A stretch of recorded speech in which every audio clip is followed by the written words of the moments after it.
স্বাগত খেলাযোগে, আপনাদের সাথে আছি আমি ফাইম রহমান। ঢাকা জিতেছে কিন্তু মাঠে এসেও সেটা দেখা হলো না। সহকারী কোচ মাহবুব আলী জাকি মাঠ থেকেই নিয়েছেন চিরবিদায়। সিলেটে ম্যাচ শুরুর আগে হঠাৎই অসুস্থ হয়ে পড়েন। এরপর হাসপাতালে নেয়ার পথে মৃত্যুর কোলে ঢলে পড়েন তাসকিন, মুস্তাফিজ, শরীফুলদের প্রিয় এই কোচ। সিলেট থেকে নাহিয়ান বিন জসিমের পাঠানো রিপোর্ট। চোখের নোনা জলে গুরুকে শেষ বিদায় মুশফিকের। খারাপ সময়ে শরীফুলরা ডাকলেই আর পাগলের মতো ছুটে আসবেন না ওদের প্রিয় জ্যাকি স্যার। মিরাজের চোখে জল, হৃদয়ে রক্তক্ষরণ। বাজে বোলিংয়ের জন্য সাইফুদ্দিনকে আর কেউ বকা দিবে না, দারুণ বোলিংয়ের জন্য পিঠটাও চাপড়ে দিবে না। টিম বাসে চড়ে মাহবুব জাকির মাঠে প্রবেশ। তখনও কে জানতো এটাই হবে তার প্রিয় ঠিকানায় শেষবার আসা। মাঠে প্রবেশের পর হঠাৎই লুটিয়ে পড়েন সবুজ গালিচায়। ম্যাসিভ হার্ট অ্যাটাক, তাও আবার প্রিয় 22 গজের পাশেই। 4 দফায় সিপিআর দেওয়ার পরও জাকিকে জাগিয়ে তোলা যায়নি। অ্যাম্বুলেন্সে করে মাঠ থেকে নিয়ে যাওয়া হয় হাসপাতালে, কিন্তু সেই ঠিকানায় পৌঁছার আগেই শেষ ঠিকানায় পাড়ি দিয়েছেন মাহবুব আলী জাকি। আমরা যখন ওয়ার্ম আপ করাচ্ছিলাম তখন হঠাৎ করে আমি দূর থেকে দেখতে পাই জাকি ভাই পড়ে যাচ্ছে, কেউ ওনাকে ধরে রাখতেছে। একটা টাইমে ডক্টর চেক করার পরে যখন দেখতে পারে যে পালস পাওয়া যাচ্ছে না, তখন ডাক্তার ডিসিশন একটা সিপিআর দিতে হবে। এতগুলো 6-7 বার সিপিআর দেওয়ার পরে উনি রিভার্স করছিল। মানে আমি বুঝতে পারছিলাম যে ওনার মুভমেন্ট, পালস ছিল না, আবার মুভ করতেছে, মানে কথা বলার ট্রাই করতেছে। আসলে সবাইকেই আমাদের একদিন চলে যেতে হবে, বাট এতটুকু রিকোয়েস্ট করবো পুরা সবাইকে, দেশের মানুষকে তার জন্য দোয়া করবেন। উনি আসলে কখনো হেডমাস্টার টাইপ কোচ ছিলেন না, উনি খুব আন্তরিকতার সঙ্গে প্লেয়ারদের সঙ্গে মিশতেন। ঢাকা জিতেছে, মাহবুব জাকি মাঠে, জার্সিতে না, শেষবার এলেন সাদা কাফনের কাপড়ে। মাঠের মানুষ মাঠ থেকেই বিদায়, মাঠেই জানাজা। উপস্থিত ছিলেন সব প্রিয় শিষ্যরাই। কেউ চোখের জলে ভাসছেন, কেউ শোক প্রকাশের ভাষাটাই যেন হারিয়ে ফেলেছেন। শেষবারের মতো মাঠ থেকে, প্রিয় মাঠ, যে মাঠে লম্বা সময় পার করেছেন, সেই মাঠ থেকে বেরিয়ে গেলেন মাহবুব আলী জাকি। টিম বাসটাও চলে যাচ্ছে, আপনারা দেখছেন। সেই টিম বাসে করেই তিনি এসেছিলেন এবং বিপিএলে সিজনের প্রথম ম্যাচটায় ঢাকার জয়টাই হয়তোবা দেখতে চেয়েছিলেন। ঢাকা জিতেছে কিন্তু মাহবুব আলী জাকি নেই, বাসটাও তাকে ছাড়া চলে গেছে, এটাই চরম বাস্তবতা। মাহবুব আলী জাকি চলে গেলেও রেখে গেছেন অনেক গুণগ্রাহী বা অনেক শিষ্য, যারা কিনা তাকে বাঁচিয়ে রাখবেন তাদের পারফরমেন্সে, তাদের খেলার মধ্য দিয়ে। Nahiyan Bin Jasim, ৭১, Sylhet international cricket stadium, Sylhet. সময় ফুরিয়ে আসলে এক মুহূর্ত দেরি সহ্য হবে না। পরিকল্পনা করে তা মাঠে ফলানোর সময়টুকু পাওয়া যাবে না। জলজান্ত উদাহরণ কোচ মাহবুব আলী জাকি। ক্রীড়াঙ্গনে নেমে এসছে শোকের ছায়া। সাকিব, মাশরাফিদের পর জুনিয়রদের পাশেও জাকি ছিলেন আস্থার নাম হয়ে। এই কীর্তিমানের বিদায় তাই শোকে ছেয়ে গেছে দেশের ক্রিকেট। আবু নাইমের রিপোর্ট। মাঠে থাকতে চাই, মাঠ থেকেই নিতে চাই বিদায়। এ জীবন মাঠের জন্য, ক্রিকেট আমার ধ্যান জ্ঞান, বিদায়ের শেষটাও তাই এখান থেকে। মসজিদের পাশে কবর দিও ভাই, যেন গড়ে থেকেও মুয়াজ্জিনের আজান শুনতে পাই। বিদায়টা মাঠ থেকেই হলো। জাকি মাঠের মানুষ ছিলেন ক্রিকেটারদের পরম আস্থার নাম। বোলিংয়ের সবচেয়ে ভালো বায়োমেকানিক্স নাকি জাকি জানতেন, সাক্ষ্য মাশরাফি বিন মুর্তজার। ম্যাচের সাথে কত আড্ডা গল্প হয়েছে, সেই স্মৃতিটাও তুলে এনেছেন। মুশফিকের বলাই একটা সরি সবকিছু প্রকাশ করে, আবার হাজার লাইন লিখেও গুরুহারা শিষ্যের সত্যিকারের আহাজারি প্রকাশ করা যায় না। তাসকিনের ফিরে আসার গল্পের বিহাইন্ড দ্য সিনের নায়কের জন্য ওর হৃদয় কাঁপে। জাকি ক্রিকেটারদের কতটা কাছে ছিলেন তা সাকিব, শরীফুলের ফেসবুক পোস্টও বলে দেয়। অনূর্ধ্ব-19 জয়ের স্মৃতিটাও শরীফুলকে এখনও তাড়িয়ে বেড়াচ্ছে। বিশ্বাসই হচ্ছে না নেই প্রিয় কোচ। ফুটবলার আমিনুল হকও স্তব্ধ হয়ে গেছেন, যেমন করে গোটা ক্রীড়াঙ্গন শোকে ছেয়ে গেছে। বিসিবিও জানে এই শোক কাটানো কষ্টই বটে। বিপিএলে ঢাকার কোচ হয়ে মাঠে এসেছিলেন, ফিরলেন স্মৃতি হয়ে। মৃত্যুর কোলে ঢলে পড়ার আগেও প্রতিপক্ষকে হারানোর ছক এঁকেছিলেন, কিন্তু মৃত্যু এগিয়ে এলে তাকে হারানোই মুশকিল। জাকিও সেটা পারেননি, ছুটে চলেছেন অসীমের পথে। ততক্ষণে মাঠে নেমেছে তার দল ঢাকা ক্যাপিটালস।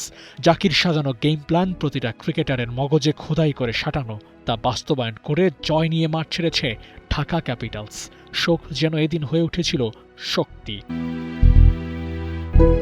জাকির মৃত্যুতে পরিবারের পাশে দাঁড়িয়েছে ঢাকা ক্যাপিটালস। পরিবারের ভরণ পোষণের দায়িত্বটা ওরাই নিয়েছে। স্বজন হারানোর বেদনার কাছে হয়তো সব কিছুই না, তবে বিপদে পাশে দাঁড়ানোটাও দায়িত্ব। যেমন করে ক্রিকেটারদের ক্রিকেটেও চরম বিপদে পাশে দাঁড়াতেন জাকি, তার বিদায়ের পর সেটাই প্রকৃতি ফিরিয়ে দিয়েছে। জাকির মৃত্যু অপূরণীয় ক্ষতি তো বটেই, তবে ক্রিকেটের প্রাণ জাকির মাঠ থেকে নেয়া এই বিদায় গ্লোরির মৃত্যুও কি বলা যায়? আবু নাইম, ৭১।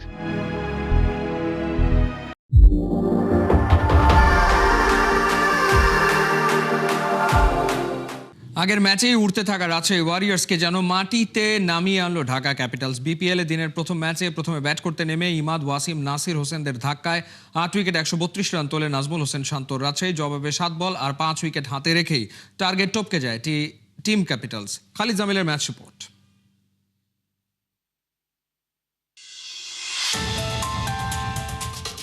মিস্ট্রি ডিসিপ্লিন ক্রিকেটে কত কিছুই না হয়। এই বিপিএল শুরুর আগেও কি ভেবেছিলেন সাব্বির রহমান রুমান ছক্কা মেরে রাজশাহীর মতো হেভিওয়েট টিমকে হারিয়ে দেবেন? ভেবেছিলেন কি শামীম পাটোয়ারি অফসাইডে একের পর এক শট খেলে নাজমুল শান্তর সাজানো ফিল্ডিং এর মধ্য থেকেই আদায় করে নেবেন রান? বিপিএল এর দ্বিতীয় দিনে এসে সব ঘটনারই সাক্ষী হয়েছে সিলেটের দর্শক। অল্প পুঁজি নিয়েও যখন শান্তরা প্রায় ম্যাচ বের করে ফেলেছিল, সেটা যেন তাদের হাতের মুঠো থেকে ছিনিয়ে নিলেন সাব্বির আর শামীম মিলে। দুজনে মিলে গড়লেন ১৮ বলে ৩৬ রানের অবিচ্ছিন্ন জুটি। তাতেই টিম ক্যাপিটালস ম্যাচ জিতল ৫ উইকেটে।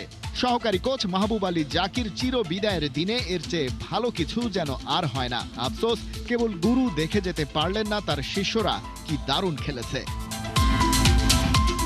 ঢাকা ক্যাপিটালসের সামনে ছিল ১৩৩ রানের টার্গেট। কাজটা সহজ করে দিয়েছিল বোলাররা। সাইফ হাসান ১ রানে ফিরে গেলেও বড় ধাক্কাই খেতে হয়। উসমান খান ১৮ রানে ফিরলে হাল ধরেন আব্দুল্লাহ আল মামুন।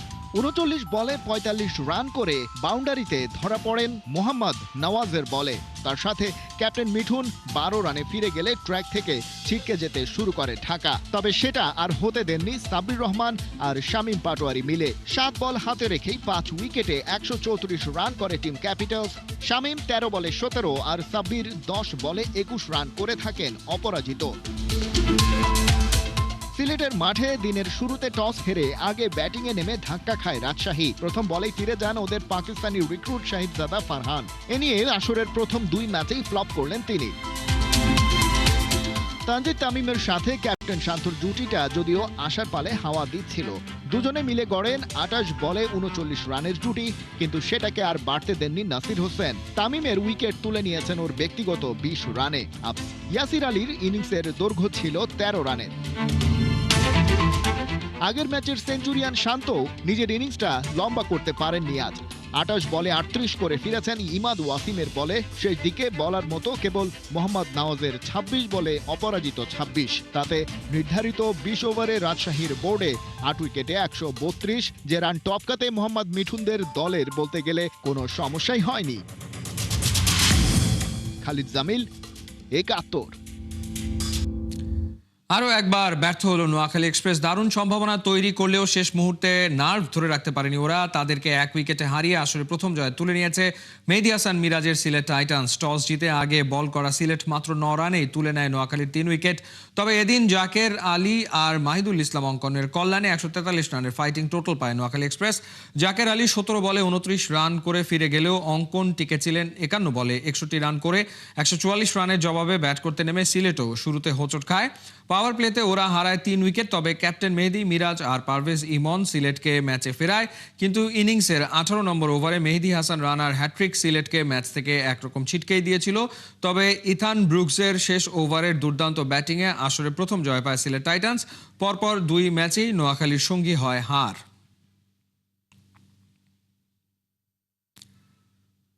কোহলি মাঠে নামছেন আর রেকর্ড হচ্ছে। আগের দিন ছাড়িয়ে গেলেন সচিনকে, এবারে ছাড়ালেন মাইকেল বেভানকে। 15 বছর পর বিজয় হাজারে ট্রফি খেলতে নেমে একের পর এক রেকর্ড করেই চলেছেন বিরাট কোহলি। এমন পারফরমেন্স দেখে ক্রিকেট বোদ্ধারা বলছেন 2027 বিশ্বকাপেও দেখা মিলবে ভিনটেজ কোহলির। কোহিনুর কণার রিপোর্ট। চারিদিকে হাড় কাঁপানো শীত, আর এই ছবিটা ঘন কুয়াশা কাটিয়ে আকাশে উকি দেয়া সে মিষ্টি নরম রোদ। তার এক একটা শট যেন ঠান্ডা বাতাস ছিঁড়ে এনে দেয় উষ্ণ উন্মাদনা। 22 গজের বিরাট কোহলি সত্যি মহা জাদু জানে।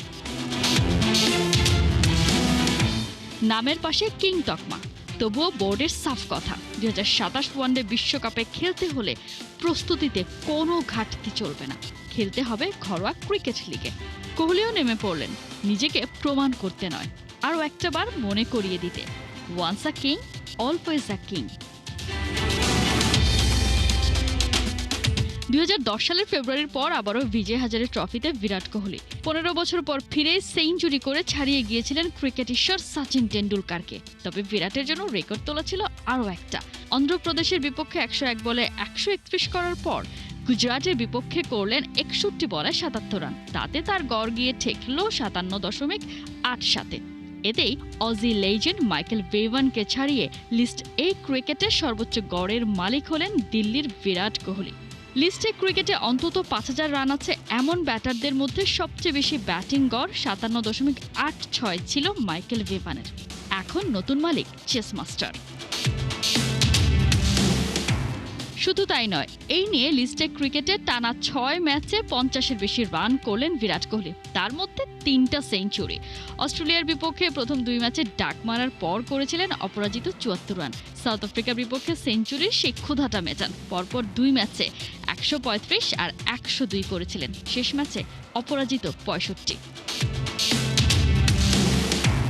তবুও এই বিরাটকে দেখেও কেউ কেউ বলবেন থাকবে না, এই ফর্ম থাকবে না। বিশ্বকাপের দলে অনেকেই বিরাট কোহলিকে খুঁজেই পান না। 37-এর কোহলি নাকি ঝাঝারিয়ে হয়ে গেছেন অধারাবাহিক। বিরাট অবশ্য এসবে কান দেন না, শুধু জবাবটা দেন ওই উইলোতে। কোহিনুর কণা, 71। ঘুরে ফিরে সাউথ এশিয়াতে আটকে যাচ্ছে Bangladesh football federation. FIFA friendly match কিংবা প্রস্তুতি স্বার্থে ভরসার নাম নেপাল, ভুটানের মতো দেশগুলোই। মার্চে সিঙ্গাপুরের বিপক্ষে খেলার আগে হাতে 4 মাস সময় পেলেও এশিয়ার গণ্ডি থেকে বের হবার উপায় নাই বলছে বাফুফে। তাতেই প্রশ্ন উঠছে হামজা চৌধুরীরা এশিয়ান কাপের মূল পর্বের টিকিট না পাওয়াতেই কি কদর কমেছে লাল সবুজদের? হাসান সজীবের রিপোর্ট। প্রথমবারের মতো বাংলাদেশের মেয়েদের ইউরোপীয় দলের বিপক্ষে অভিষেক। নারী ট্রাইনেশন ফুটবল সিরিজে বাঘিনীরা মৌকা পায় ইউএফএর সদস্য আজারবাইজানের বিপক্ষে খেলার, যদিও ফলাফল পক্ষে আসেনি। ইউরোপের বিভিন্ন লিগে খেলা ফুটবলারদের শক্তি সামর্থ্যের কাছে 2-1 গোলে হারে আফিদা খন্দকারের দল। তবে যে উদ্দেশ্য সামনে রেখে খেলা, মার্চে মিশন অস্ট্রেলিয়া এশিয়ান কাপের মূল পর্বে খেলার প্রস্তুতি নেওয়া, সেটা কিছুটা হলেও সার্থকতা পেয়েছে। মেয়েদের দেখে কিছুটা আফসোস হতেই পারে জামাল ভুঁইয়াদের। এশিয়ান কাপে টিকিট মেলেনি, সেই সঙ্গে ইউরোপীয় কোনো দলের বিপক্ষে খেলাটাও হয়ে থাকলো স্বপ্নের মতো। নারী দল এশিয়ান কাপ খেলায় বেড়েছে কদর, ইউরোপীয় দলকে রাজি করানোও হয়েছে সহজ। সেদিক বিবেচনায় কেবল হামজা চৌধুরীর নাম দিয়ে এশিয়ান গণ্ডি থেকে বের হয়ে খেলতে বেগই পেতে হচ্ছে বাফুফেকে। এশিয়ান কাপ বাছাইয়ে সি গ্রুপে বাংলাদেশের প্রাপ্তি নভেম্বরে ভারতকে ঘরের মাটিতে 1-0 গোলে হারানো, সেই সঙ্গে প্রতিবেশী দেশটার সঙ্গে শিলংয়ে ড্রয়ের স্মৃতি। হংকং চায়নায় অ্যাওয়ে ম্যাচে 1-1 গোলের সমতা। বাকি সবগুলো ম্যাচেই তীরে গিয়ে তরি ডুবিয়েছে বাংলাদেশ। গ্রুপ পর্বের শেষ ম্যাচ মার্চের 31 তারিখ সিঙ্গাপুরের বিপক্ষে। নভেম্বর থেকে মার্চ প্রায় 4 মাসেরও বেশি সময় পাচ্ছে বাফুফে। এর আগে এশিয়ান কাপ বাছাই পর্বের ম্যাচ খেলতে কখনো ভুটান তো কখনো নেপালকেই বেছে নেয়া। সাউথ এশিয়া থেকে বেরই হতে পারেনি বাফুফে। যদিও বেশ কয়েকবার এশিয়ার বাইরের কোনো দলের বিপক্ষে খেলার কথা শোনা গেলেও সেটা বাস্তবে দেখা যায়নি। সময় স্বল্পতার দোহাই ও দলগুলোর ব্যস্ততায় এশিয়ায় আটকে বাফুফে। এবার যেহেতু সময় পাওয়া যাচ্ছে, সেক্ষেত্রে কি প্রস্তুতি হিসেবে ইউরোপের দল পাওয়া যাবে? ইউরোপের সম্ভাবনাটা এখন পর্যন্ত না, ভবিষ্যৎ প্ল্যানিং হয়তো হতে পারে। আমরা মানে অনেক দিন চেষ্টা করে কিন্তু আমরা আজারবাইজানকে আনতে পেরেছি, কারণ আমি একদম প্রথম দিন থেকে ছিলাম এই পুরো কমিউনিকেশনে। So it's not very easy to bring European teams to Asia, সত্যি কথা। বাট ডেফিনেটলি চেষ্টা করা হবে। বাট এতটুকু বলতে পারি, প্রস্তুতি ম্যাচ একটা হবেই সিঙ্গাপুরের আগে, এটা নিশ্চিত। সময় থাকলেও দর্শকদের জন্য মন খারাপের খবর, ইউরোপের কোনো ক্লাব কিংবা দল কারো সঙ্গে খেলার সম্ভাবনা নাই বাংলাদেশের। সিঙ্গাপুরে যাওয়ার পথের ট্রানজিট দেশ থাইল্যান্ড, মালয়েশিয়া কিংবা হংকং, চায়নার কোনো ক্লাব পর্যায়ের কারো সঙ্গে খেলতে পারে লাল সবুজরা। বাংলাদেশে অথবা বাংলাদেশে যাওয়ার সময় ট্রানজিট কোনো দেশে ডেফিনেটলি একটি প্রিপারেটরি ম্যাচ খেলার ইচ্ছা আছে। সরাসরি সিঙ্গাপুরে যাব অথবা থাইল্যান্ড কিংবা মালয়েশিয়া কিংবা হংকং দিয়ে যাব। সো হংকং তো সম্ভব হবে না, বিকজ হংকংয়ে তখন খেলা থাকবে। সো মেবি মালয়েশিয়া কিংবা থাইল্যান্ডের কোনো ক্লাব হতে পারে কিংবা কোনো ন্যাশনাল টিম হতে পারে, আমি ঠিক জানি না। বাট ডেফিনেটলি একটা প্রিপারেটরি ম্যাচ হবে যাওয়ার আগে, আমি এটা শিওর।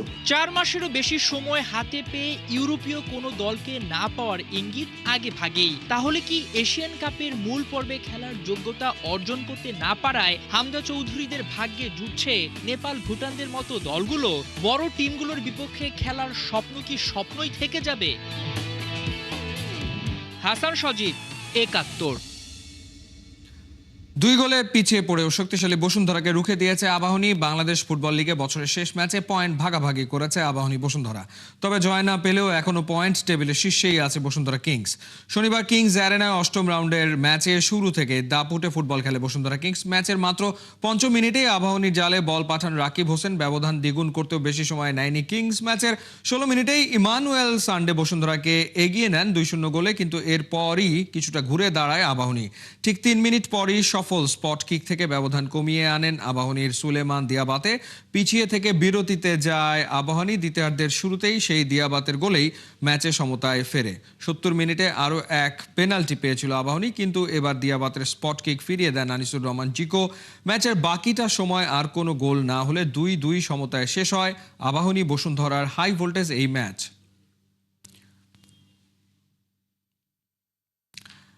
এই ছিল এই মুহূর্তের খেলাযোগে সরাসরি সংবাদ অনুষ্ঠান দেখতে চোখ রাখুন ৭১-এর ফেসবুক পেজে এবং সাবস্ক্রাইব করুন ৭১-এর ইউটিউব চ্যানেলে। ৭১-এর সাথেই থাকুন।